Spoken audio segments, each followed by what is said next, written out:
Hey everybody, and welcome back to our channel. In today's video, we are going to show you how to add music here in Adobe Express. Let's begin. Now, the first thing that you need to do is to log in using your credentials. If this is your first time in Adobe Express, I want you to click the sign up option. And from here, just follow the on-screen instructions and you're good to go.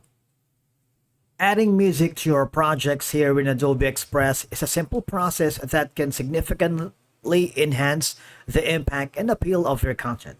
So once you're logged into your account, I want you to hover to the project or design that you're working. If you haven't already, just go to the left side panel of your dashboard and click on the templates, or you can browse from here and start anything from these amazing designs. If you want, you just click on the start from your content and upload and edit your own images, videos, PDFs, and more.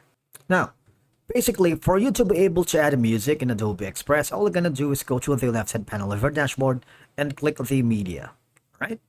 If you do that, you're going to have the options to hover to the four tabs. You have the all, photos, videos, and audio. When you click on the audio, you can upload from your device. If you have specific music in mind, you might want to check your computer or your machine to upload and use the specific audio. If you want, these are going to be some of the options that you can choose from. Sound effects, if you want to view all.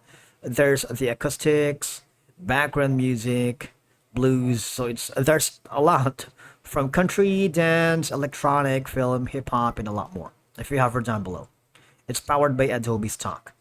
Now, if you also have the option to record voiceover, if you click that, what will happen is you would be forwarded here, wherein you are required to use the microphone. You might just want to let the Adobe Express access the microphone if you wanted, right?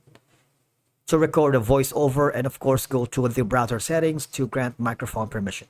So you have all of these. Now, I'm going to use maybe this acoustic right now. I'm going to add it. You have the option for the volume. Is it going to be something like 100%? If you want to tone down the voice, you have the option to fade in. All right. And you can set in the duration as well. Like, for example, 4 seconds, or the fade out for about half of these. You would notice that changes are being in the slider here in the bottom part of your design. You can also click this option right here to show the layer timing. So you have more control over the audio that you are added here in your design. Once you are happy, all you're gonna do is click on download, and you might want to choose the MP4 or all of these. And you can also share this link to your boss or your client. And that's it for today's video. Thank you so much for watching. We will see you again in the next one.